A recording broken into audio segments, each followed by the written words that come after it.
Hi everyone, welcome back to Jaya Raghavan channel. ಇವತ್ತಿನ ನನ್ನ recipe tandoori chicken ಓವನ್ನಲ್ಲಿ ಹೇಗೆ ಮಾಡೋದು ಅಂತ ತೋರಿಸ್ತಾ ಇದ್ದೀನಿ. ತಂದೂರಿ ಚಿಕನ್ ಮಾಡೋದಕ್ಕೆ ಏನೇನು ಇಂಗ್ರೀಡಿಯೆಂಟ್ಸ್ ಬೇಕು ಅಂತ ನೋಡೋಣ. 1 kg ಲೆಗ್ ಪೀಸ್ ತೊಗೊಂಡಿದ್ದೀನಿ, amchur powder, ginger garlic paste, pepper powder, salt, 1 lemon, 2 egg, garam masala, 1 cup curd, ಹಾಗೆ ರೆಡ್ ಚಿಲ್ಲಿ ಪೌಡರು. 1 ಬೌಲ್ಗೆ 1 ಕಪ್ ಆಫ್ ಕರ್ಡ್ ಹಾಕ್ತಾಯಿದ್ದೀನಿ, 2 ಎಗ್ ಹಾಕ್ತಾಯಿದ್ದೀನಿ,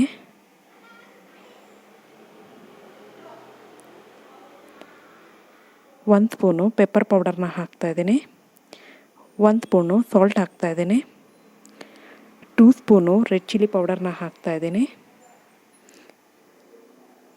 1/2 ಸ್ಪೂನು ಆಮ್ಚೂರ್ ಪೌಡರ್ನ ಹಾಕಿದ್ದೀನಿ, 1 ಸ್ಪೂನು ಗರಂ ಮಸಾಲ ಪೌಡರ್ನ ಹಾಕ್ತಾಯಿದ್ದೀನಿ, 2 ಸ್ಪೂನು ಜಿಂಜರ್ ಗಾರ್ಲಿಕ್ ಪೇಸ್ಟ್ನ ಹಾಕ್ತಾಯಿದ್ದೀನಿ, 1/4 ಟೀ ಸ್ಪೂನು ಅರಿಶಿನ ಪುಡಿನ ಹಾಕ್ತಾಯಿದ್ದೀನಿ. ಎಲ್ಲನೂ ಚೆನ್ನಾಗಿ ಮಿಕ್ಸ್ ಮಾಡ್ಕೊಬೇಕು. 1/4 ಟೀ ಸ್ಪೂನಷ್ಟು ಫುಡ್ ಕಲರ್ನ ಹಾಕ್ತಾಯಿದ್ದೀನಿ. ಆಮೇಲೆ 1 ಲೆಮನ್ನ ಹಾಕ್ತಾಯಿದ್ದೀನಿ.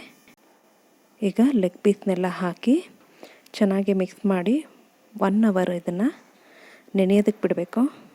ಚೆನ್ನಾಗಿ ಮಿಕ್ಸ್ ಮಾಡಬೇಕು, ಮಸಾಲೆ ಎಲ್ಲ ಹೋಗ್ಬೇಕು. ಅದಕ್ಕೆ ಟ್ರೇಗೆ ಆಯಿಲ್ನ ಗ್ರೀಸ್ ಮಾಡ್ತಾಯಿದ್ದೀನಿ. ಅದಾದಮೇಲೆ ಲೆಗ್ ಪೀಸಸ್ನ ಅರೇಂಜ್ ಮಾಡ್ತಾಯಿದ್ದೀನಿ.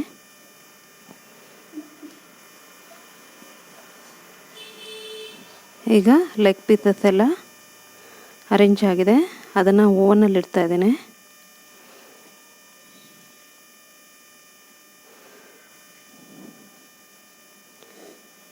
ಗ್ರಿಲ್ ಕಾಂಬಿನೇಷನ್ ಮೂಡ್ಗೋಗಿ 15 ಮಿನಿಟ್ಸು ಸೆಟ್ ಮಾಡ್ಕೊಬೇಕು.